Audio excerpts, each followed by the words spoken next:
Hey kids, it's time for another exciting episode of KWJUDAS.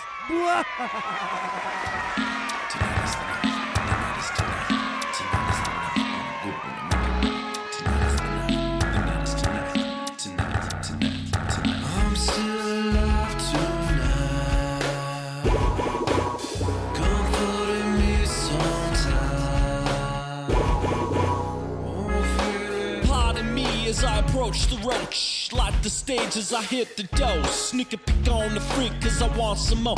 Get a feeling at the seat cause I got place to go. Uptown, eastbound, gonna dedicate the road. I got nothing to lose, I got place to go. So it's plain to see I gotta be at the show. Won't bother me if you just don't go. Hit the switches, I enter the quest. Exit left as I arrive at the decks. Next stop is the place I love the best. Turn the lights down low as we execute the fest. The best of the best, the rest took a rest. Exhausted from the interstate, travel less. What a mess, I confess. If not for this moment, there wouldn't be a test. Test. I'm still alive tonight,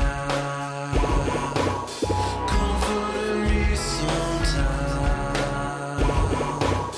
Won't be a big surprise, cause I'm still alive tonight.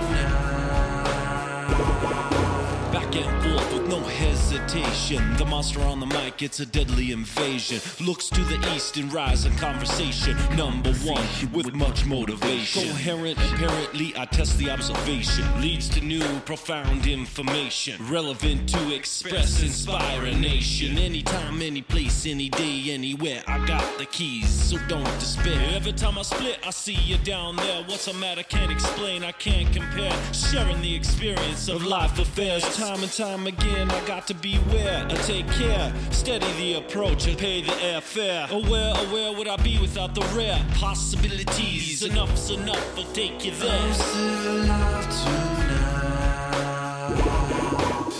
comforting me sometime. Won't be a big surprise, cause I'm still alive tonight.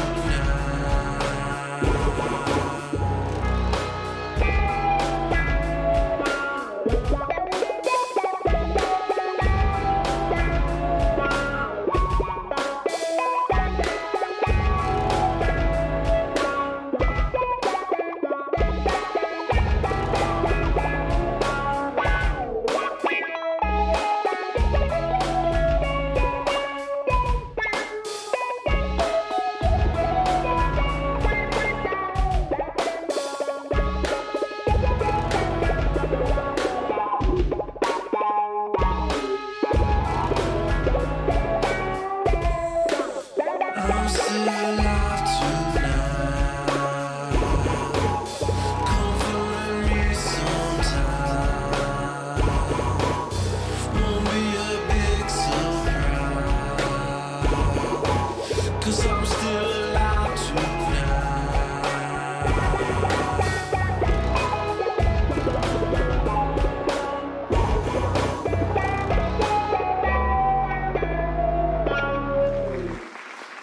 Well, that was CaptainDaneO on KWJUDAS Free Radio Provo, and oh my God, I've been trying to get this guy on my show for a fucking while. How's it going, man? I'm good. How are you? Thanks for having me. I'm ultra stoked, if that's a thing. That's a thing. I'm ultra stoked right now. Hang on just a second.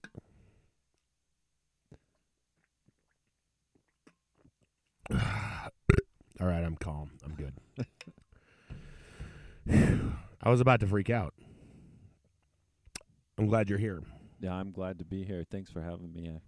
CaptainDaneO, you're from Salt Lake or Ogden? Salt Lake.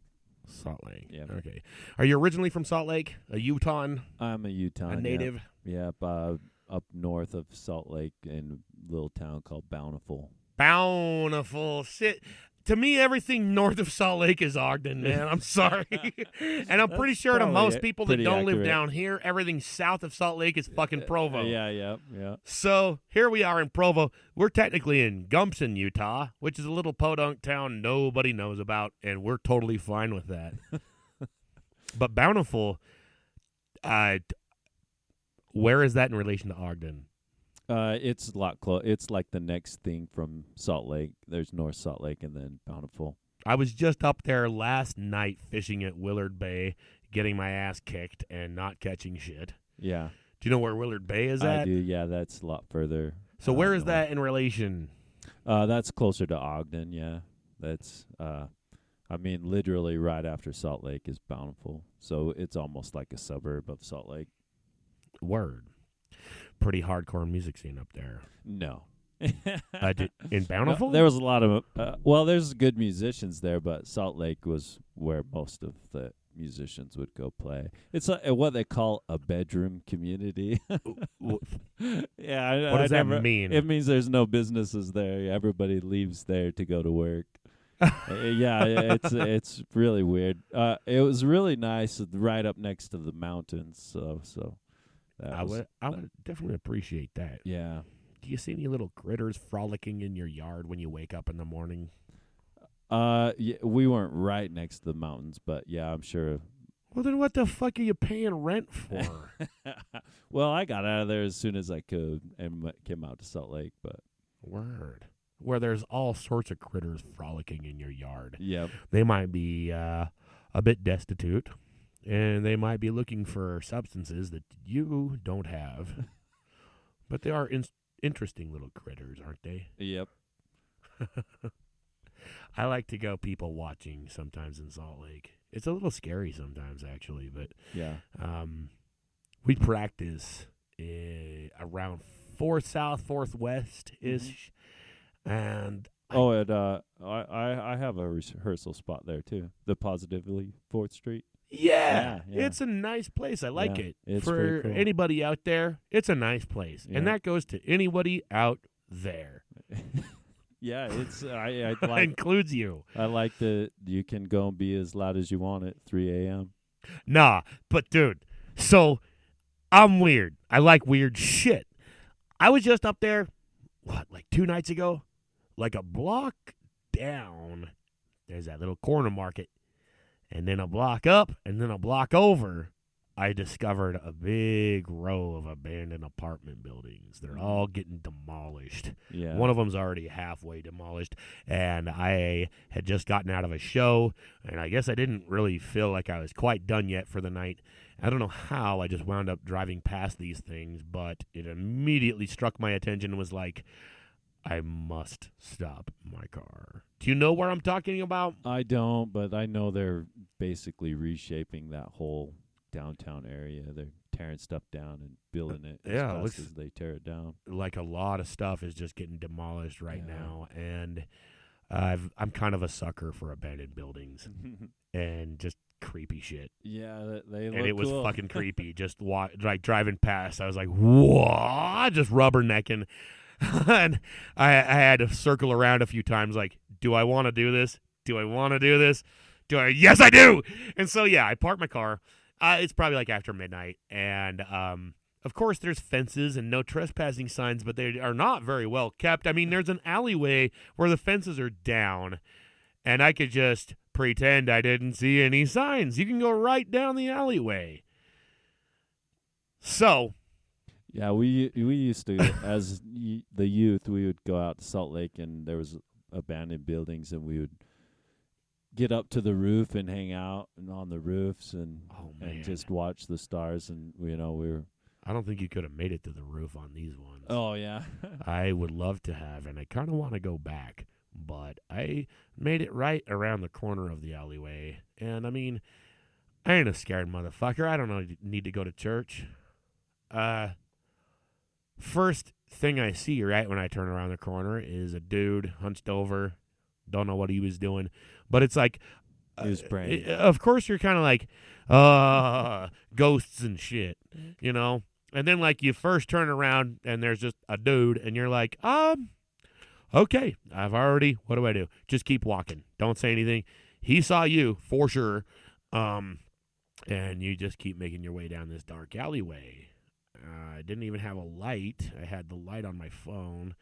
And you want to start thinking creepy stuff. You're like, okay, ghosts and phantoms and Sasquatch and every broken window and broken doorway I walk past. That is not what's going through my head. I'm thinking there's going to be a squatter leaping out of me with a shank. Yeah, could. With every step I take, it just got more and more uneasy and more like, I don't think that there's an end to this alleyway. And I just start walking quieter and slower, and all it takes is for me to just nudge one little piece of debris that scratches across the sidewalk. Of course, I have no indication that there's anybody in any of these rooms as I'm walking past every one of them. I don't really need one. I can tell I've been heard. You just get that feeling. Right. Like, it's up. There's not even a point in trying to be sneaky right now. If there's anybody anywhere around here, they know I'm here. And plus, I just walked past a guy within my first, 7 steps. I don't know if they got some kind of alert or, I don't know if they, I'm sure that they communicate somehow. So I'm already detected. And I was like, if you got balls, you could at least make it to the end of this alleyway. Fuck. I guess I only have one testicle, folks, because I made it about halfway down that dark alleyway. And I got my phone out. I got my flashlight, or the light on the phone, and I tried to just, make it face the side of me as I speed walk back down this alleyway. So maybe that film catches something out of my peripheral vision as I'm walking out. And I don't know if it did, because apparently the video got lost. Maybe I didn't hit record. I don't know. But right as I walked past the other little corner where the guy was sitting there, he gets up and follows me out, and he starts, I don't know what he was saying to me, but I was just like, oh, yeah, I'm just passing through. Kind of, what do you say? Yeah. What were you doing there? You've got all the answers for if a cop stops you. You do not have all, and you even are prepared, if you're stopped by a ghost or a phantom or a Sasquatch even. But just a random guy who's just there and seems like he isn't weirded out by being there. He's weirded out by you being there. Yeah. That makes things a lot more just I need to go. Yeah. Bad right now. And the fact that this guy is walking behind me and getting closer and closer and closer, and I'm just kind of oh yeah, this place is creepy and get away from me. Well, at least you got out of there. I did, but I want to go back. I want to go back now that you felt it. A little bit of a better idea, better understanding. They might have the building torn down already. Yeah, really. It's pretty insane how quick they tear stuff feel down and rebuild it. I probably had just a once-in-a-lifetime opportunity to have actually gone in there and checked some stuff out. And it is a new show that I'm considering doing. I want to actually go out and do some, not exactly ghost hunting, but just exploring places most people wouldn't dare go. Yeah. And it will entail a little bit of, I guess, what some people would call ghost cunting. That's a different episode. We'll do that in the future, I'm sure. But no, I mean, I know of some pretty freaky places, and I have seen some pretty freaky shit. And now that I'm being way more active on YouTube, it's why not bring this to the people? Yeah. And if I could have actually made it through there, I mean, even running into a homeless guy with a shank, that's scarier than running into a ghost. Running into a ghost is a little more hard to explain, but which would you rather run into? Yeah, probably a ghost. Mm-hmm. If a ghost has a shank, it'll go through you. Yeah. I'm pretty sure you're not going to get hurt. Right. What is the worst to go? A poltergeist can maybe move stuff in the room, maybe throw something at you. I ain't afraid of no ghosts. Is that a plug? Yes, it's a plug for the next song, A Long Time Ago. All right. By CaptainDaneO here on KWJUDAS. because, as you all know, CaptainDaneO specializes in the paranormal. This is true. Is it? Sound-wise. He is a paranormal sound expertist. So without further ado, this is A Long Time Ago by CaptainDaneO on KWJUDAS. Hey, we can edit that out, right? Yeah, we can. Thank you all for listening. KWJUDAS Free Radio Provo.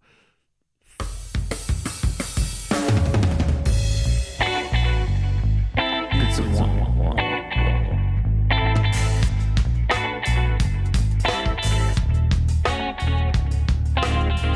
A long time ago, before the winter, before the fall, a long time ago, days went by so slow. A long time ago, before the sunshine on your soul.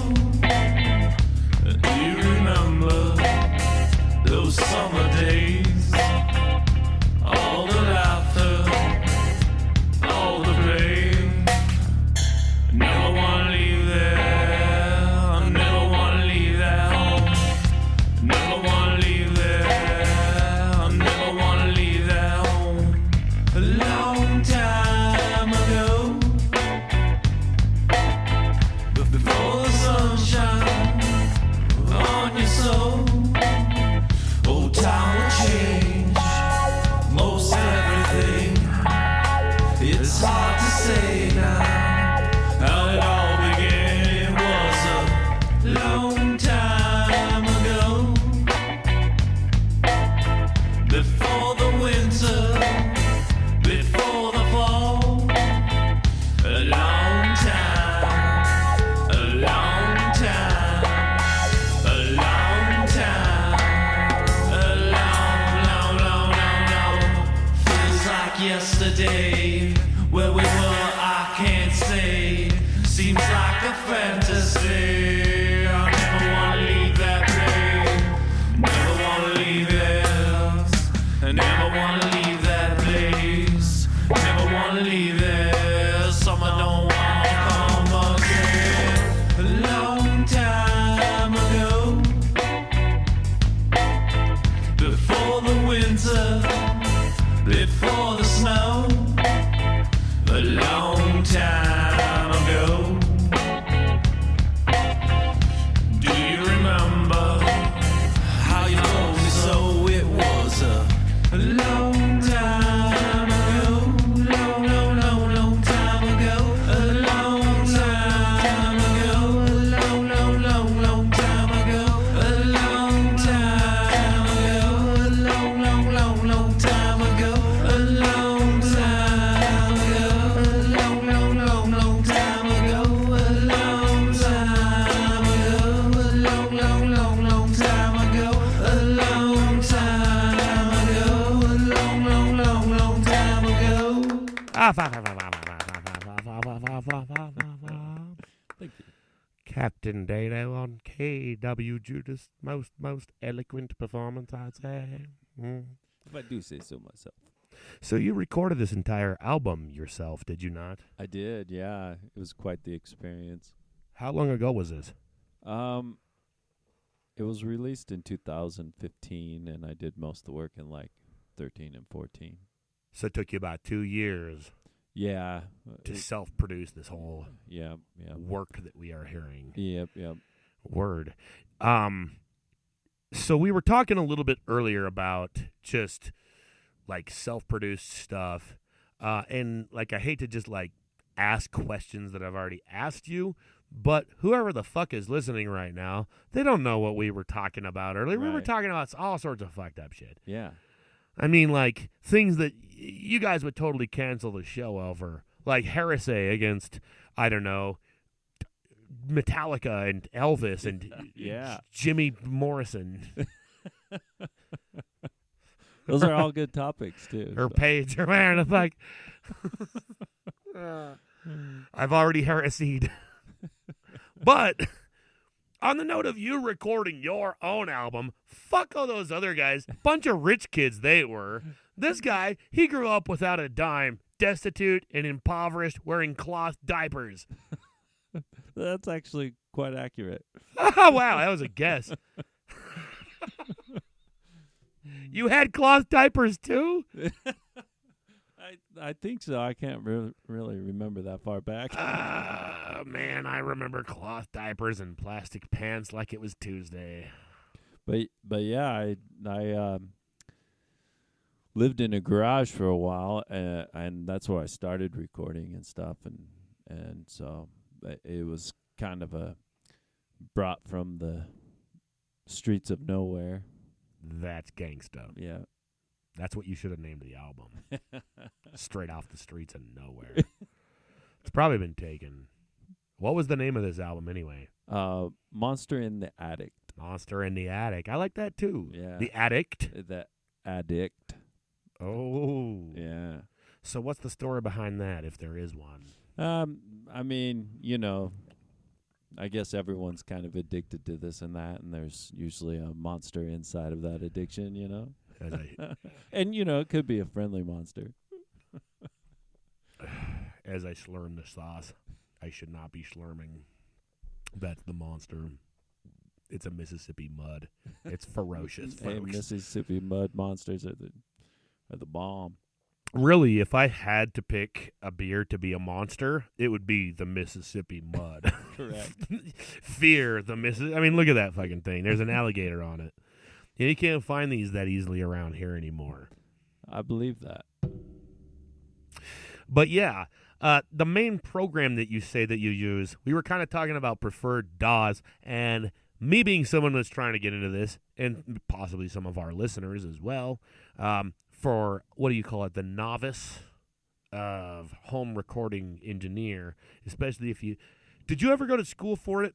No, I learned it all by the seat of my pants. I had some good friends that were, much better at all of it than me, and they gave me pointers and stuff at first. But that does help. Oh, it helps a lot. But then you kind of got to pick it up and go with it, and right. So years of sitting in the seat and deleting stuff and re-recording and kind of chasing your tail, and but sometimes you get too much into chasing your tail and you just got to put something out, and so yeah, you can't be too much of a perfectionist, exactly. Especially when you're just getting started. Yep. Because I don't know about you, but me, I'll have some stuff that I will think is really not awesome, but pretty good, maybe good enough to at least have someone master it. Right. I'll go back and listen to it 6 months later and just think, what the fuck was I thinking? Yeah. This is terrible. Right. And just in that 6 months of just refining your own know-how and your own abilities, you'll go back and pick up a project that you sort of left off not even that long ago, and just look at the levels and look at the where everything's peaking. And that's why you almost just need to put it out, because if you don't, you'll never put anything out, Because that is also true. Yeah, you'll just keep trying to chase that elusive, better than the last thing, and so you just put it out. And I mean, if you look at a lot of history of bands, you see the evolution of recording, as their talent gets better and better, and maybe they get better engineers to work with and stuff, and you see those early garage sounding recordings, and then you get the third album and it's all polished, and so there's an evolution to it. And I actually think a lot of people, including myself, appreciate that, watching that growth, Right. Yeah. Not everybody even acknowledges that as a thing. Right. You know what I mean? They just kind of expect Yeah, every fucking musician who's ever made a fucking record is Yeah. just gonna be like batshit gold. right off the bat. And- yeah, yeah, Doesn't because happen like that. Whatever your favorite band is just always sounded awesome because their debut, they had a lot of money. Yeah, And you may not even be aware of all the previous shitty recordings they released before that album. For sure. Yep. That they don't even want you to They hear. don't want you to know, yeah. Man, and I even got some recordings of some bands. Because, dude, I've been booking shows for a long fucking time around here. And, you know, like, let's just say Neon Trees. Oh, yeah. Everybody knows those guys. Yeah. I can remember, fuck me, I was a telemarketer when they got big, and I had booked them back when they were nobodies. Yeah. Back at, this coffee shop I ran called Steamers. Mm-hmm. They were more of an opening act, Right. and they were getting like attention quick enough that Mm-hmm. probably by the end it was like, okay, we could probably have you guys headline and I'll find some opening acts. But Steamers was a puny little venue. Even a headlining act, we're lucky if you bring 100 fucking people in this little coffee shop. Mm-hmm. Either way, I got a demo from those guys. I'm still debating on whether I should put it out or if I would get in any trouble for it, or I don't know. But I wouldn't be surprised if even they were just like, holy shit, we don't even have that Yeah. anymore, because it was Yeah. back when they They were might just... like to hear it, you know. Or they might hate me for Yeah, putting it yeah, out. that's true. I don't know. I guess I just got to put it out and see Yeah. what happens. They probably won't even know about it and not even care. Right. But their label might. Right, yeah. if Ask Cap there's might. Yeah. But usually ownership things are different story, yeah. it could even be such previously unreleased Mhm. that there's no copyrights on it. That could Who be knows? correct. Yeah, it could be songs that they had moved away from, you know. And I mean, I got tons of just stupid little demos like that. So yeah, you do got to start somewhere. And I would almost recommend, say, if you're trying to record your own stuff, maybe start out with some material that, I mean, you have to have written more than one song, right? I mean, yeah. you know that your first song you write's not going to be your biggest hit. Right. Start out with maybe a few songs. If you're just trying to get into recording, start out with some songs that you know aren't your best songs. Right. You know, like you like them, but you've got better shit, Yeah. you know, and just try your hand out on that Yeah. kind of thing. That's sort of how I got into video editing, Mm-hmm. is making some videos for stuff that I don't really care if it's going to be ultra awesome. Right. I just care that it's out. Yeah. And I mean, you know, the great thing about today is it's so readily available with so many different programs to edit music and video and animation, you know, that I think, you know, artists' canvas has changed a lot in this technology era, and I think, you know, whether someone's going to do a lot with it or a little or just have it as their own entertainment, I think it's a beautiful thing to be able to express yourself as an artist, you know. Right. If you're not doing it right now, if you are an artist or a musician and you're not putting out your own stuff, man, it's easier than you think. Yeah, it really is. It really is. They've Just do it. Yeah. Just get into it. Just Yeah. start looking up stuff. Mhm. Just look up easiest DAW to use on whether you got Mac or PC or whatever, Yep. and just look up some tutorials on YouTube. Yeah. I am only saying this because I was that guy Right. for the longest time. I was too. Up until just a few years Before ago, there I was felt Google. so fucking helpless. I've got all these great ideas and all this great music in my head, and I don't know how to get it out. Yeah. And now that it's just so fucking accessible, it's on you if you don't get it out yourself, Right. Yeah. because it's that easy nowadays. Well, and the whole dynamic of the music industry has changed where drastically. you have to put out your first stuff, you know. Yeah. You have to be the one that initiates it, because you're not going to get a development deal from a record label, and Right. you're not, you know, I mean, I think even nowadays you'll have a hard time finding a manager, you know. Yeah. Where- Well, I mean, it was kind of that way from the beginning, too. Right. It's kind of always been that way. Yeah. It's just the way you do it Yeah. has kind of changed. Right. Well, Unless exactly. you start out with a lot of money, like Yeah. we were just talking about. Right. Which kind of leads us into our next subject that I feel like we could get off on a little bit more, maybe after this next song. Because, man, I want to talk shit on Metallica. I just love talking shit on Metallica. I'm sorry, folks. But if you listen to this show, then you've got to love shit being talked on Metallica. You got to love it. Or at least be indifferent. Yeah. So, I'm sure there's both. You don't like Metallica, do you? Fuck. I can respect Metallica, yeah. God damn it. But I mean, I fucked up. Yeah. No, I actually, ironically, the first show I ever saw was Metallica Master of Puppets. At least it was Master of Puppets. Yeah, I mean, with Cliff on the bass. Oh, God. Yeah. No shit. They You got to see Cliff. They opened for Ozzy Osbourne.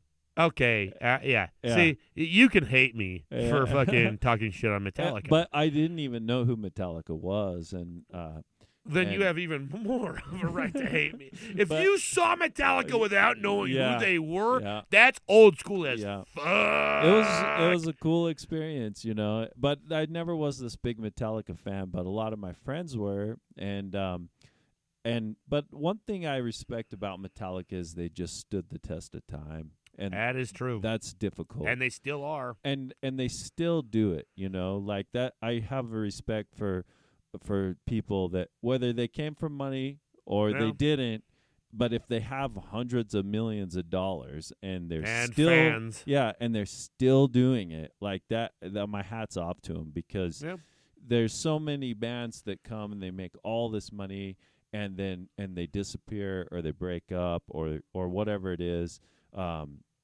Or there's always the opposite of that. There's a lot of bands that don't make a lot of money and they break up and disappear, or they're still in the garage. Yeah, bands that have been around forever and never get big. There's probably more of those than anything, for sure. No matter how awesome or shitty they might be. I have a great respect for those guys too, because staying in a band for long time is a difficult process, no matter how big you get or how much money you make or don't make, staying in a band is one of the most underrated, I'm gonna say, careers or jobs, right? Because way too many people on this planet don't look at being a musician as a fucking job. I think it's or as a career. They look at it as a hobby or a talent, and too many people think that talents can't be jobs or careers unless you're like a professional athlete or you're a huge rock star. And, I mean, they don't even know the line between Joe Schmo in his garage and major rock star like Metallica or AC/DC or whoever the fuck.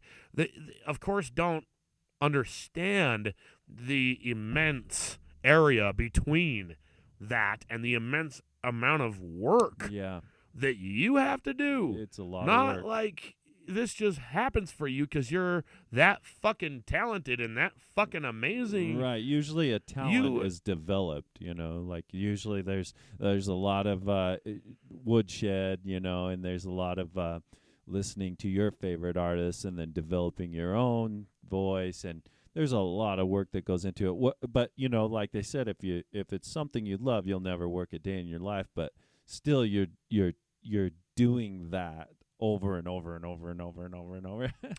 So whether you call that work or fun, it's still time. It's still and time is money, and time is work. Right. And if you compare work to time and you equate time to work to money, all the same sort of concept, then yes, it is kind of all the same snowball. Whether you're enjoying it or not, whether you consider it work or not, or whether you consider it time you put in or not. Yep. And I'm sure even bands like Metallica, that have gone for so long, there has to be times where they're not enjoying it, but they keep going. They keep doing it. And that brings me to the musician thing. Like, I think it's one of the greatest services to society is music and a musician. And so when they will take that and they will go with it, with rich or poor, or they'll put in that time and that energy. Like, it's one of the greatest services to society, because could you imagine life without it? Like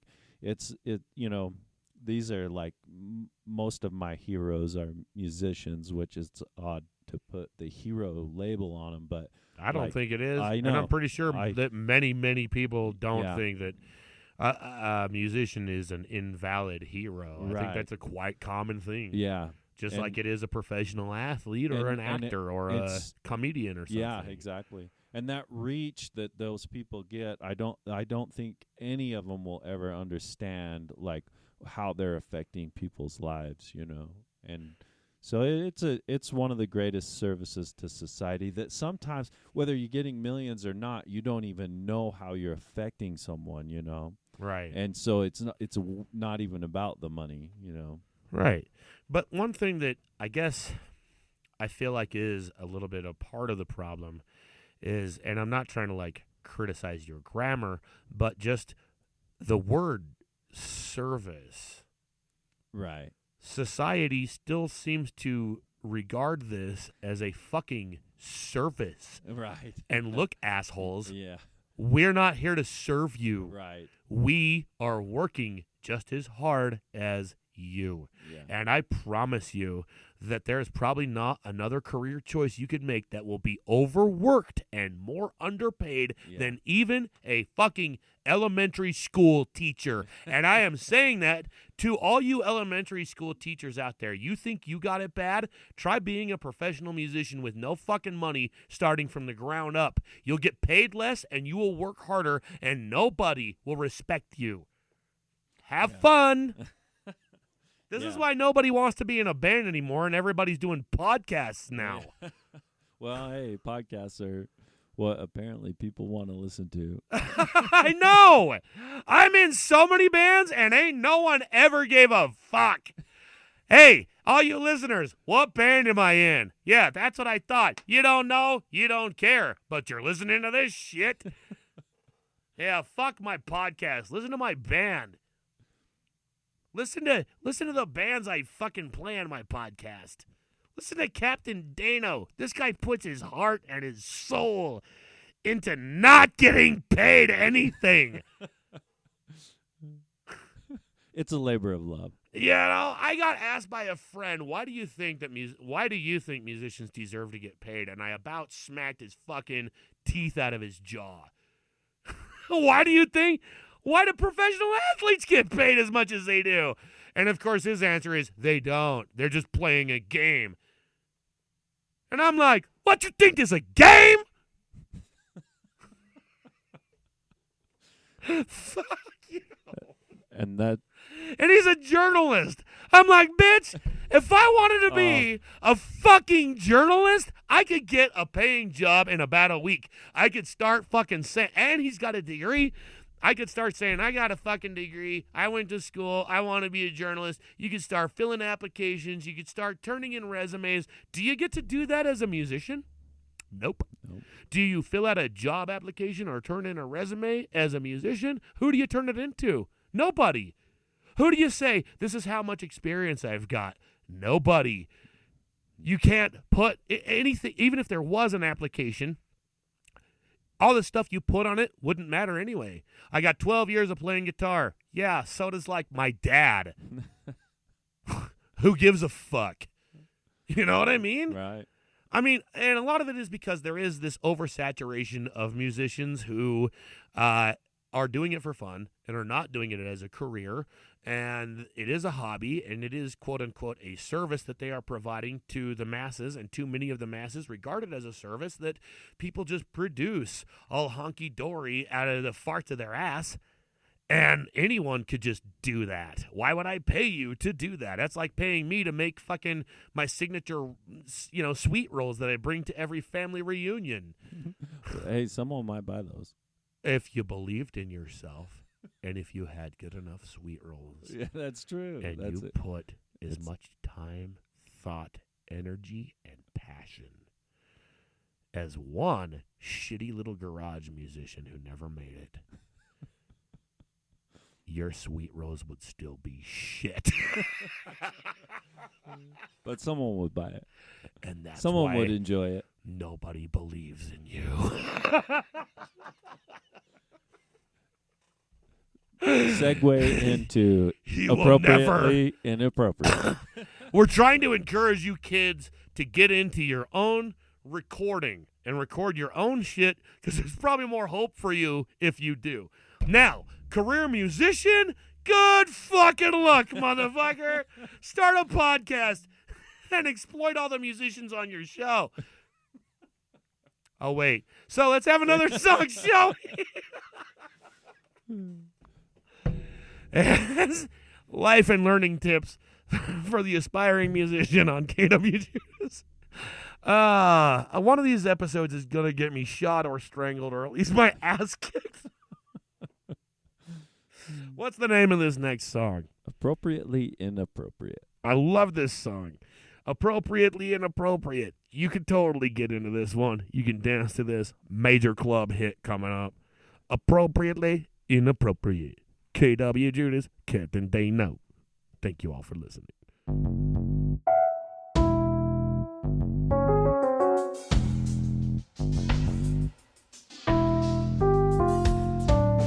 All these things we started that we wanted to do. Somewhere by the seaside, we were chasing the moon. Appropriately inappropriate. Appropriately inappropriate. Appropriately inappropriate. Appropriately inappropriate. Appropriately inappropriate. Appropriately inappropriate. Appropriately inappropriate. Appropriately inappropriate. Tracks led us to the shelter where the green grass grew. In through the window of an abandoned coop. The shelter was a teller of the story, it's true. The closer we got, the more we knew. So we laughed and we danced in the heat of June. It began to bloom, the connection of two. Inappropriately we adjusted, feeling amused. Went to the room, laid by the moon. It all began and ended too soon. Appropriately inappropriate. Appropriately inappropriate. Appropriately inappropriate. Appropriately inappropriate. Appropriately inappropriate. Appropriately inappropriate. Appropriately inappropriate. Appropriately inappropriate.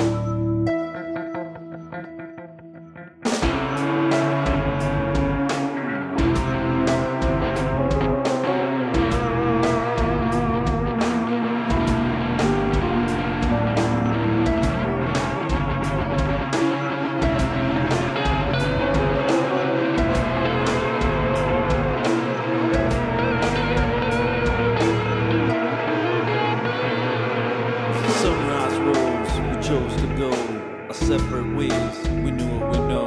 I'll see you again. A voice was told. What happens then? No one would know. Days turned to weeks and months would go. A return to where the green grass grows. Awaiting your return, a memory flows. Look up through the dust, an image it shows. Appropriately inappropriate. Appropriately inappropriate. Appropriately inappropriate. Appropriately inappropriate. Appropriately inappropriate. Appropriately inappropriate. Appropriately inappropriate. Appropriately inappropriate.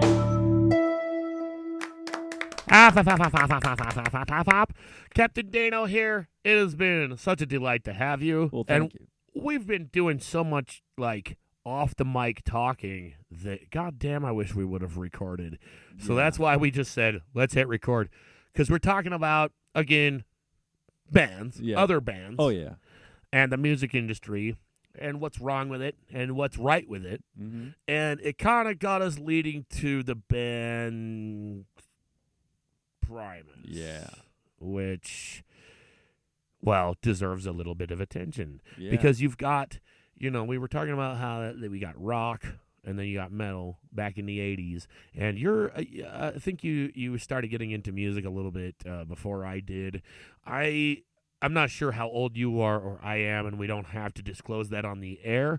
But when I really started paying attention to mainstream music, it was a little too late for me, man. I mean, Primus had already been very much established. Metallica had been around. The first Metallica song I heard was fucking Memory Remains.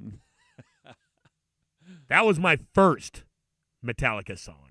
Now, that's off of Load. Right. That is how late I got on the Metallica thing. Yeah, I could see why like someone might not like that stuff. And I got to listen to their other shit too, and I listened to it, but I was just getting into things as, Metallica had been around for a while, and the three biggest bands in my school was Metallica, Pantera, and Primus. Yeah. So I got Metallica's Load, and I thought, it was Reload. Reload was what Memory Remains was on Reload, and I bought Load, so it didn't have that song on it.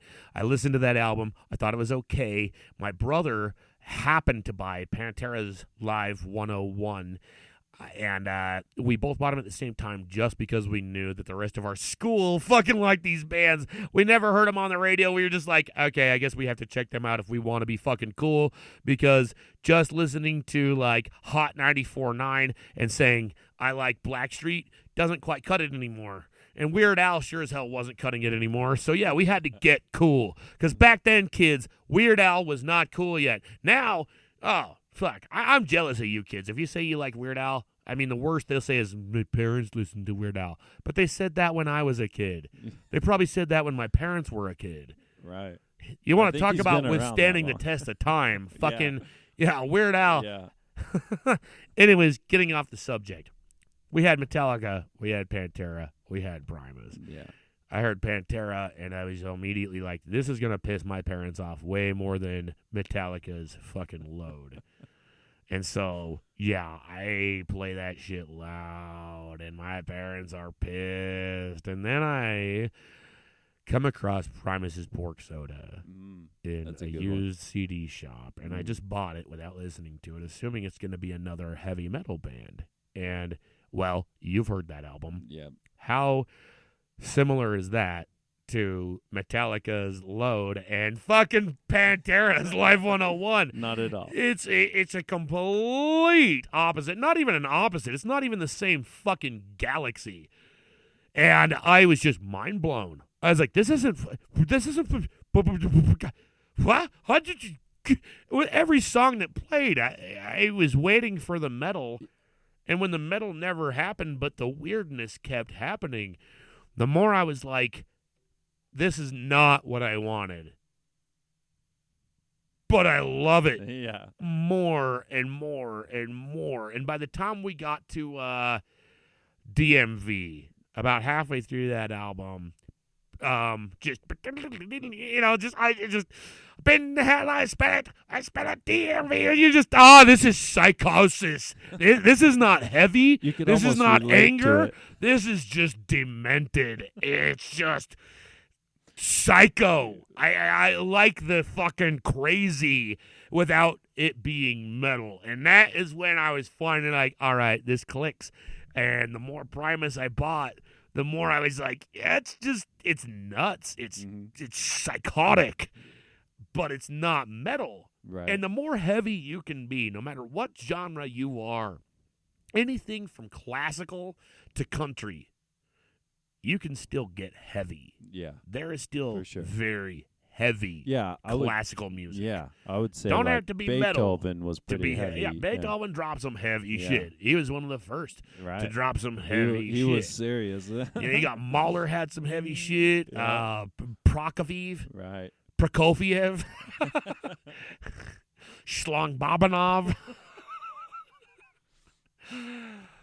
The classical artists were the originators of fucking heavy. Sure. You get like 100-piece orchestra playing the same chord. Yeah, just some of that shit.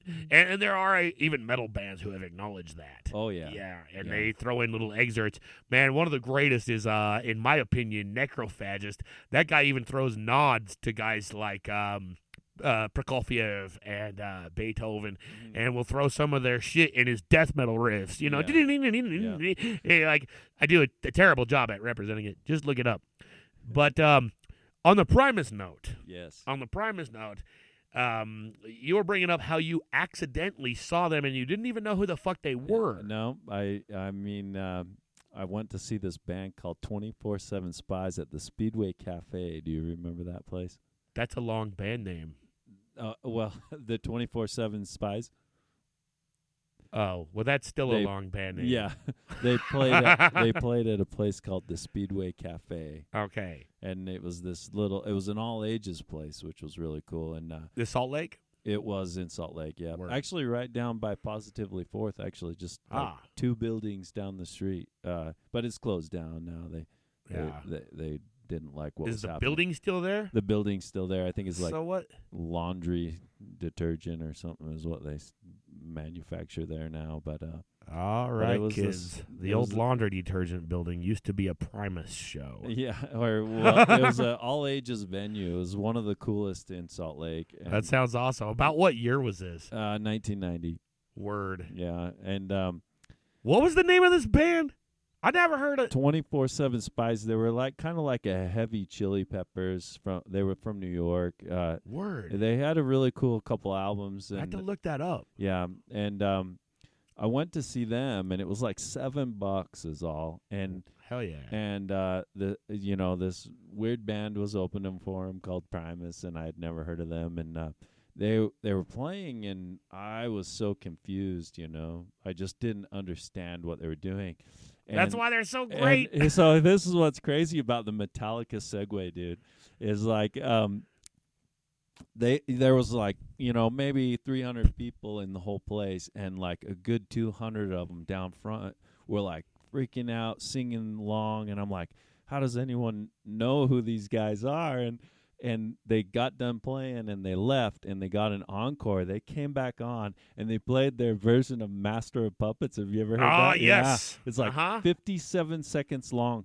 And they played that and put down their instruments and walked off stage, and everyone in that whole building just erupted. It was intense. Like they won me over in 57 seconds. And it was because they finally played something I could comprehend. Right. And the next week, my buddy got the Frizzle Fry album, because that's one that it was it's like their first. Yeah, and I couldn't stop listening to it. It's still to this oh, day yeah, one of my favorite fucking albums. yeah. And so I've been a Primus fan ever since the 57 seconds. If you haven't been able to tell, this guy is somewhat of a bass player. Unfortunately, you can't really see his instrument. What do you even call that fucking thing? It's called an 8-string hybrid. It has. Did you make it yourself? No. I wish I was talented at making instruments, but So what is the story behind that? That's actually a quite big story. If you Googled a guy named Charlie Hunter, you could get more of the background. He's this crazy jazz player, and he went to a guy named Ralph Novak's in the late 80s and had the idea of adding bass strings to the top of a guitar, and it started out as a 7-string. So he is the first one to do that? Yeah, it was his idea, and he went to a guitar builder named Ralph Novak's. Word. And I was fortunate enough to get a Novak's guitar. How did you even know about this? A friend of mine, I was in a band playing guitar, and a friend of mine told me there's this guy that plays this 8-string. He's playing bass and guitar at the same time. I was like, that's impossible, Huh. And I heard his album. It's like pretty jazzy. Who was that? It was Charlie Hunter. Okay. Yeah. And he's pretty jazzy, and I'm listening to this album, and I'm like trying to dissect the bass and guitar parts, and I'm like, there's no way this guy is playing this simultaneously, Right. And then like a year later, he came to Salt Lake, and I saw him, and it was just him and I think 2 drummers. And No shit. Oh dude, it was just the coolest thing I couldn't stop just staring at his hands, and straight up, he's playing bass and guitar simultaneously, like all on the same fretboard. Yeah, way better Nice. than what I do on the same instrument. And but it was funny because that night I went home after seeing the show. It's like 2 a.m, and I picked up my 6-string and I started playing with my fingers because at that time I usually used a pick. And Right. I started trying to figure out what he was doing to do that, to separate the. But the funny thing is as time went on, there's guys like that Atkins guy, Chet Atkins, and Right. and I'm pretty sure that was his influences, you know, to where you run the bass lines with your thumb and then you got your fingers doing the other stuff. And Yeah. and what he did was he just came to a guitar builder with the idea of making an instrument that would actually be bass and guitar. And so and the Novex guy created something just miraculous.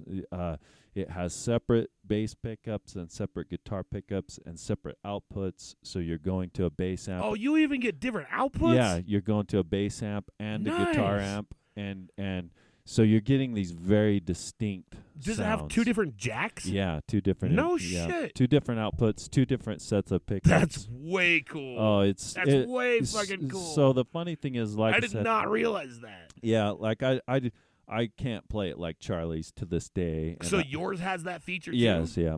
It's Awesome. it's the same instrument made. That's so fucking Yeah, rad. yeah. I never knew that about that. Yeah, and so and it's really cool because you're getting those very distinct separation of sounds, and you know, I had played guitar for 12 years before I picked that thing up, and even though it was a monster of an instrument, it was so like, I hate to say enlightening, but it was so like liberating, but Right. confining. You know, because you couldn't just go play a guitar solo or something, like if you wanted to have all the spectrum, you know. And so it was very confining and restricting, but at the same time you were getting all this frequency spectrum, you know, to where you didn't care that you couldn't do this Right. crazy guitar solo, because you had like these bass tones that were filling up the room, and then you could express it yourself like on the guitar end as well simultaneously. Like it was very liberating and like enlightening, at the same time confining and restrictive.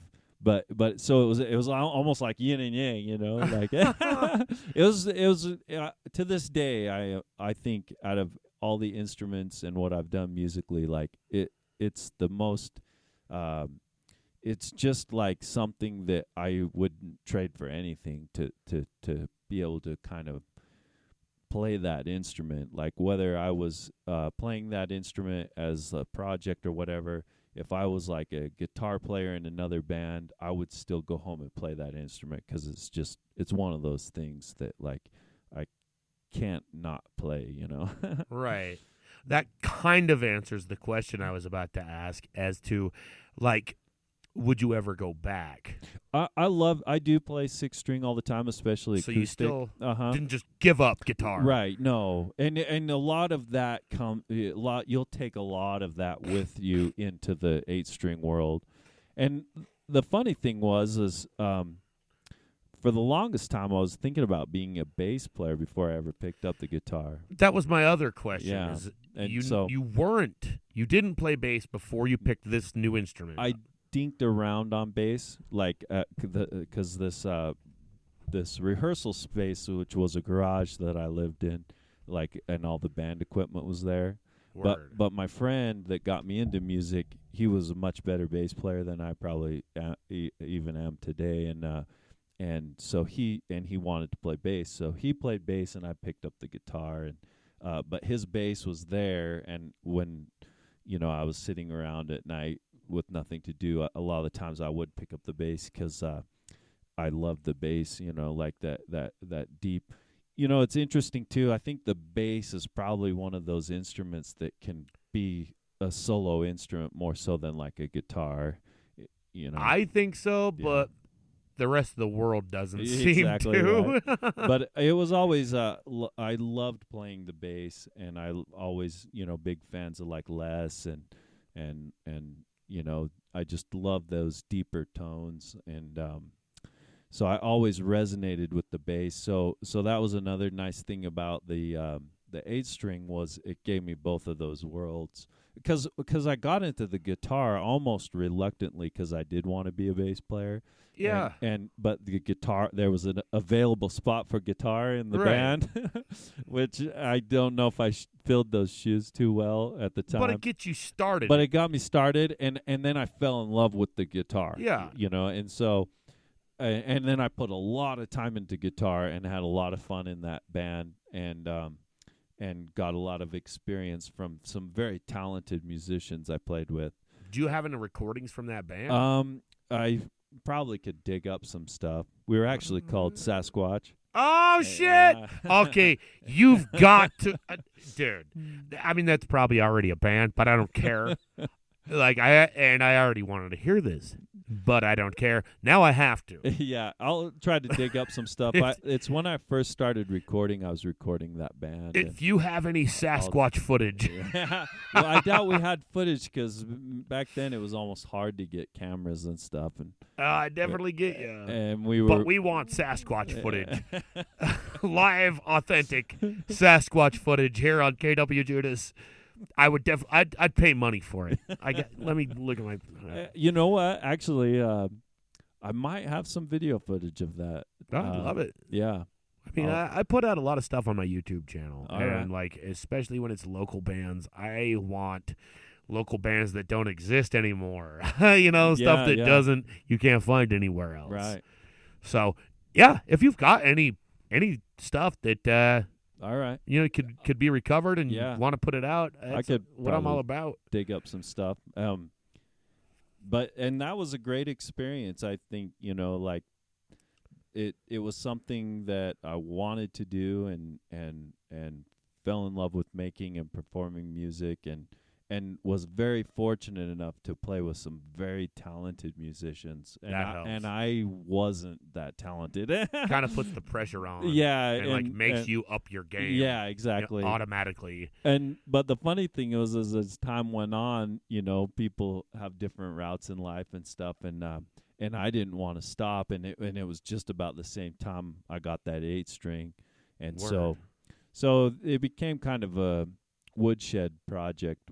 But what was interesting in that same band, we had started getting into turntables and stuff as like an effect, or we'd play over a beat or something like that. And my old bass player, his name's Jeff.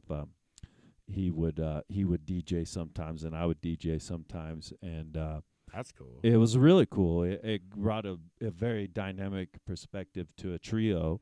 Hell and, yeah. Especially if you both go back and forth. Yeah. And it was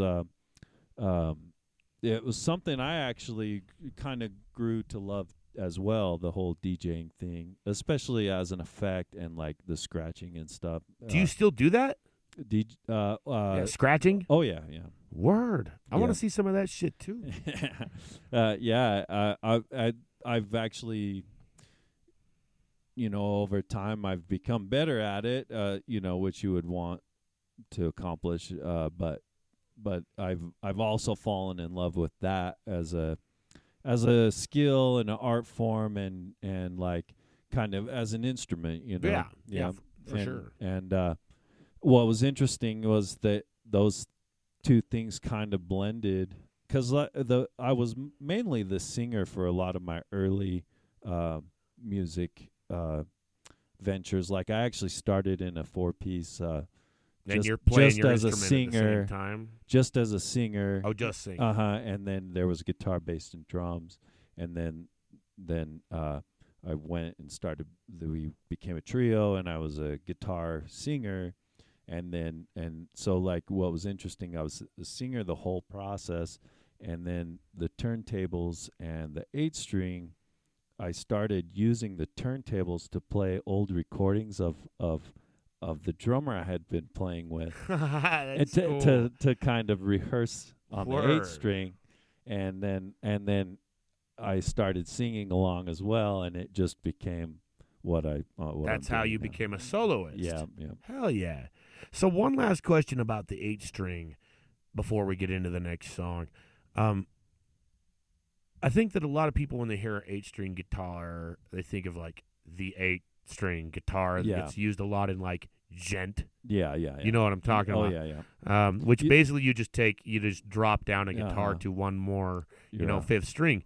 You're not doing that though. No. This What you would have be is a considered- bass. Yeah, it's called a 8-string hybrid. So you're- what are the other 4 strings? You've got the 4 strings that a bass has. No, it's just 3 of the bass. So it's So just 3. EAD of the bass, Right. going from the lowest to the highest, and then from the lowest guitar string to the highest it's A, D, G, B, E. So you lose like the highest bass string, you lose the G string, G, and then it marries up right with, and then you lose the bottom E on the guitar. Oh, and man, so, that would fuck with me.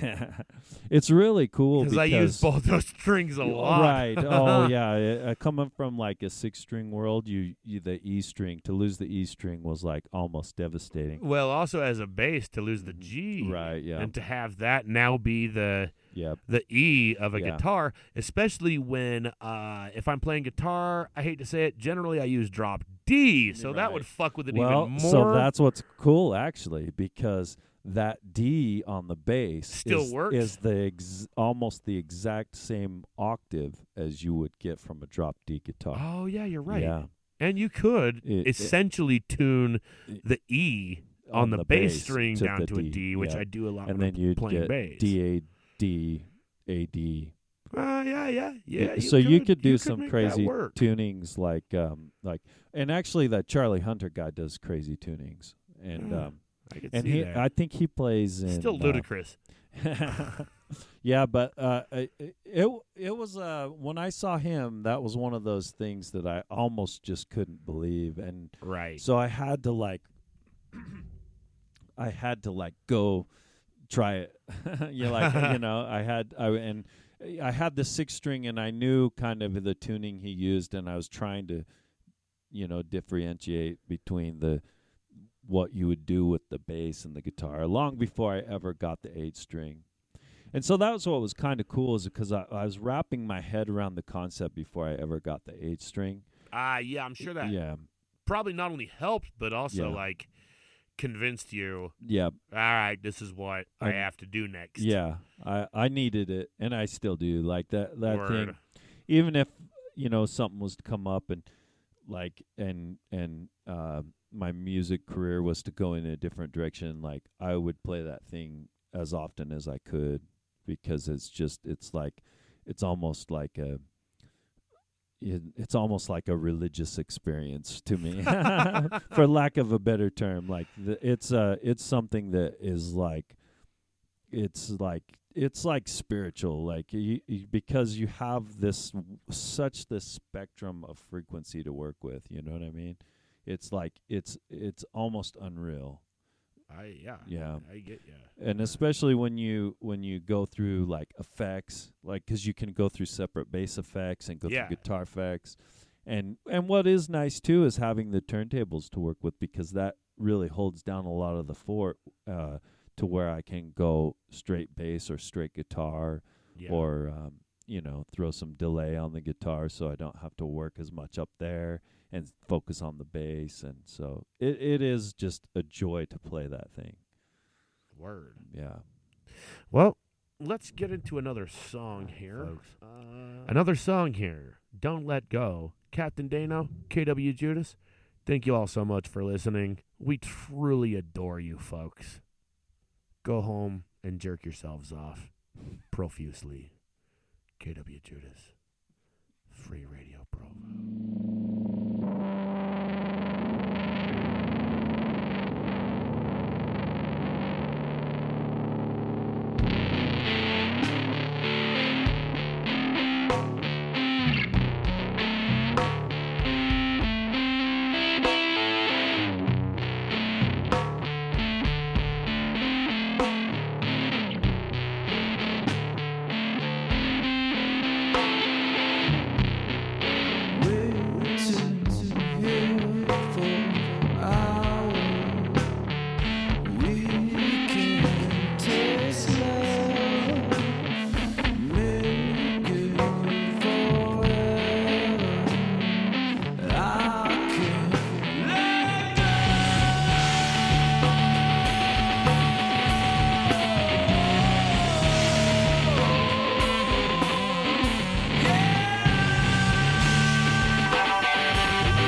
foot? There's just no fucking room for it. And don't want your mother pretending to be Magellan all the time. And another thing, I am sick and tired of Dapenschley. But Dad, I'm your only red-headed stepchild. You're kidding me. Again with the Dapenschley. I swear, can't plug it, your best because Sorry, kid. I didn't know your dad was not only your father, but also the president and CEO of Derpenschley. Oh, yeah, he's really pissed. We basically got 5 to come up with a good Derpenschley commercial, or my dad's gonna skin us both halfway, braid our skin together, and leave us both to dry in the West Desert. Just like Grandma. You mean like he did to Grandma, or like your grandma also does in the desert? Oh, well, And when you say 5, do you mean like 5 days, 5 hours, or 5 minutes? 5 seconds! Well then, ladies and gentlemen, I present to you Pedro, the pedantic prairie dog. Hey kids, I'm Pedro, the pedantic prairie dog. Have you been paying attention to the details lately? See ya! Prairie dog? Pedantic? What the hell does that word even mean? It's kind of like... Get him out of my sight! Bring out the Dapenschley prairie dog, Maida Moida. Oh, dearest, no, not the Dapenschley prairie dog, Moida Moida. No, Dad, you've completely lost your pretzels! Send them pesky pedantic prairie dogs up into the air with Dapenschley's new prairie dog, Maida and Moida. Plenty of my Dapenschley. And remember, if it doesn't say diaper, it's not Dapenschley. Hey, CaptainDaneO. What do you call an elephant from California? Republican? It's a elephant.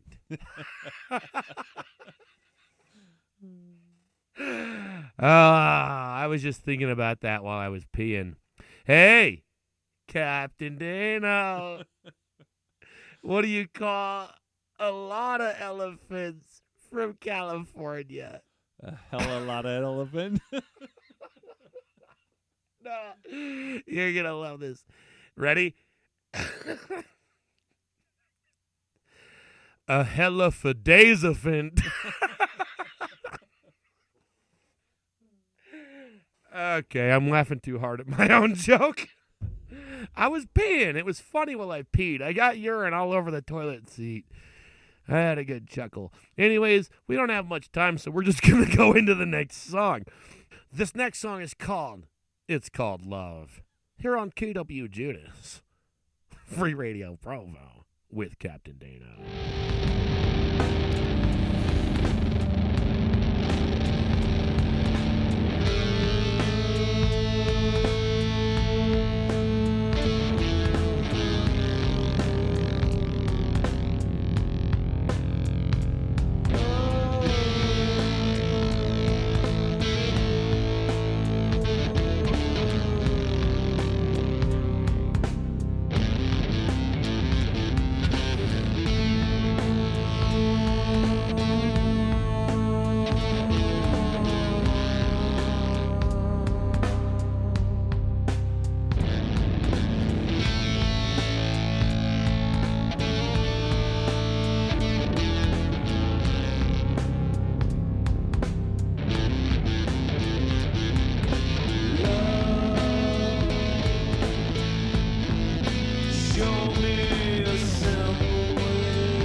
All right, that was Captain Dano here on KWJUDAS. We're just going to go into one last little instrumental outro. But before we do, would you please remind our listeners where the best place to find your music would be online or anywhere else? And if you've got any new projects or anything you want to plug right now, it is the time to do it. Yeah, go to CaptainDaneO.com, and you can find me on the socials, Facebook and Instagram. I've been recording a new album, so that should be out hopefully soon. And I drop little videos here and there on socials and YouTube and whatnot. So look up CaptainDaneO. On the website, it's just DANEO, no hyphen. DANEO. Yep, CaptainDaneO.com. All right, you heard the man, folks. Go and look up DANEO. And Dano was his name-o. Anywhere on social media, YouTube, SoundCloud, Spotify, Ask Jeeves. Is that still a thing? I'm sure he's still around. Is Jeeves. If not, then we need to let Jeeves Jeeves. was the OG. Somebody notify Jeeves. There is a fucking Captain Dano, and he is here to stay. You got that, Jeeves? All right, here it is. Our finale for the night is an instrumental so all of y'all can get down, get funky, get live, and get Dano'd.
we'd like to thank you all for joining us in another exciting episode of KWJUDAS on Free Radio Provo. We now return you back to our regularly scheduled free radio programming.